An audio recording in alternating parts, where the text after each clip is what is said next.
scientists to be discovering things like cures for cancer and so many other subjects of matter that can. Well, let's take one topic at a time. You're saying we should keep these lies in the textbooks? No. I'm saying that these lies, you're calling them these lies, but you're saying there's no point, absolutely no point in keeping these so-called lies in the textbooks. Why would you keep a lie in the book? Well, why would we keep natural selection in the books then? Okay, natural selection, I didn't cover that tonight, but natural selection certainly works.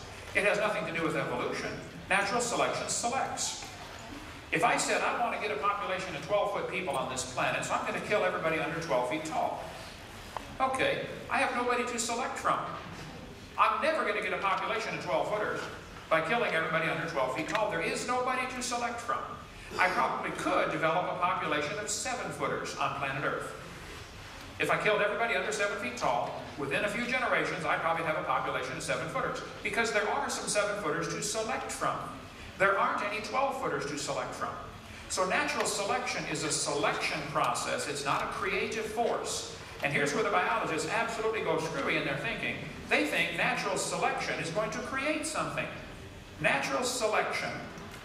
This says natural selection causes evolution. That's a lie. It selects. Creationists have no argument with natural selection. We thought of it first. It's a conservative process that removes defective organisms. Natural selection may have a stabilizing effect, but it does not promote speciation. It is not a creative force. Science Magazine, volume 217. Natural selection can only act on biological properties that already exist. It cannot create properties. It seems like every time someone has a question, you pull out a PowerPoint. When I don't have a PowerPoint to talk my point of view, and to be honest, I had it all forced fights already, and my bladder's pretty weak, and I can't sit through another PowerPoint. Slow down. Okay. You are welcome to develop a PowerPoint presentation that supports evolution, and I'll come back. That would be fair. To give me a PowerPoint selection and PowerPoint presentation and all the reasons that I'm showing you right from people that you ought to respect. This parasitology book, they said, hey, it doesn't work, folks. Okay, that's true. This one here, this is Science Magazine. This is folks who believe in evolution. But they said natural selection will not promote speciation. It's not a creative force. These aren't creationist resources. Okay. But the fact Even if they were, though, it wouldn't matter. The fact is, if you believe natural selection is a creative force to create something new, then you don't understand how it works. This textbook says natural selection can lead to evolution. That is simply a lie. Natural selection will keep the species strong. Here's how it works. If you worked in a factory that produced cars, and your job was to select the good ones to go through and select the bad ones and reject them, quality control, how long would it take your selection process to change the car to an airplane? Really fast. It won't happen. See, the design engineers change it to an airplane, okay? The problem is, all the species seem to have a natural tendency to produce the same type of offspring. If there's varieties that are too far off, too far bizarre, and too strange, some mutation happens, they're likely to be selected against. Natural selection, something's going to kill them, okay?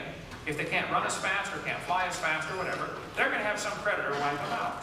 Okay, I agree. That's sad and tragic, but it happens.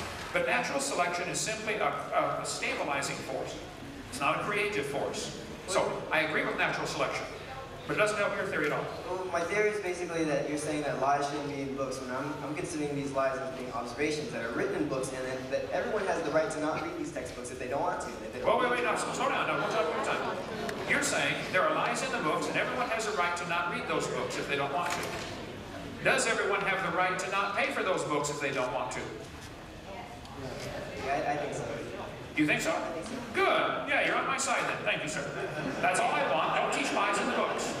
But we're not teaching lies in books. We're teaching observations in books. They're not Observations lead to creativity. Creativity leads to new science, and new sciences lead to truth. And the fact is, even if you say that all these lies are in the books, right? These lies that we can't teach our kids, what are we supposed to substitute it for? Creational? No. But you're not saying it. You're right. What you're exactly going to say One right now thing at a time. Slow down. Look, the burden of proof is not on creationism. It's on us. But if we took the lies out of the textbooks, there would still be a lot of good biology in There would be a whole shitload of good biology. I'm sorry. I'm not against biology. I'm against teaching lies. It's not true that the embryo has gill slits. That was proven wrong 128 years ago. So what Why? are you going to replace with those lies? What are you saying replace it with the rest of the things? No. I would have to find a replacement for it. It's a lie taken out. It shortens the book by 3 pages. Okay. Here's the textbook used at this university. I have that. Am I right? I really like it. On page 1018. Oh, that's actually a different example. That's not the embryology one. No. Excuse me. The embryology? Okay, yeah. I'll look that up if you want. Yeah, see if they find the embryology one. I just saw that without my glasses on. Okay, shoot it. Because they have that section of the embryo circle. Yeah. Just check the index, see if they have embryology. So, it is your argument, we can't take a lie out of the book until I find a replacement? If you're going to attack textbooks, you should be attacking media. You should be attacking legal law. And Wait. I'm not paying for the media. I'm not paying for the media. I'm paying for this crazy idea. Your kids watch the media, they listen to lies, and they go out and spend their money because of the media. Okay, I'm not paying for the media. Okay, directly you're not paying for the media. If the media ever Did you buy PowerPoint? Did you purchase PowerPoint? Well, listen now. If the media ever becomes tax funded, then we'll have the same You argument. mean if you're not paying out of your own pocket for your own purpose? You mean you're paying it? I don't take the newspaper. I don't want to pay for the propaganda, so I don't take it. Okay, somebody else wants to. So this entire presentation that you provided was based on economics. You're missing the whole point. If we took the 20 lies out of the textbooks, that doesn't hurt anybody. It actually improves the teaching of biology. Are you sure? Take lies out of the books. Let me ask you this. Take observations out of the books and what happens. Everyone knows everything about skeleton muscles and your digestive system. I can read that over and over and over again, but that's not gonna make me want to be more intuitive and be more creative. And if I read something about vestigial organs and I'll be actually curious about it, because there isn't enough facts on vestigial organs. Because there are not enough facts doesn't mean it is a lie. Wait. So I'm gonna go ahead and study more about vestigial organs because the fact is I'm a scientist and I'm interested. But if you take out these so-called lies, you're limiting people. You're limiting education. That's basically what you're doing. Okay. Listen to what you said. If we take lies out of the textbooks, we're limiting education. Okay. Now you need help, okay? And I'm here to help you. And the help that I'm gonna get is gonna be going through that door and go to the restroom. That's what's gonna happen. Now, you can walk from the scene. Don't knock my projector off of there. Taking lies out of the textbooks is common sense. If you had a book, if you were teaching math and found a book that said 2 + 2 is 5, would you want that to be corrected? Of course. Is taking that out of the textbook, stopping education? No, it's helping education. I want you to teach evolution if you use facts to back it up. I just don't want you to use lies to back it up, that's all. Go ahead.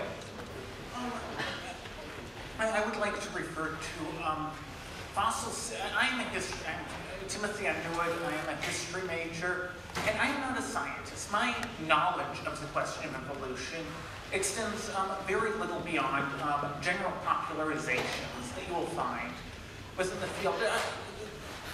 I would like to add, you argue that all of the evidence for evolution that is put forth are lies. No. I did not say all of the evidence for evolution is lies, okay? And the things I pointed out are lies. Those ought to be removed. Okay.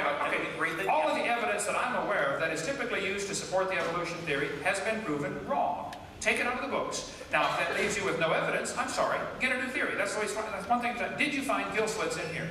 No, I found 2 other things. Okay, if gill slits is not in there, this is wonderful. That's a success. Berkeley is not teaching one of the 25 lies in the textbooks. Yay! Insects being resistant to insecticides. Insects being resistant to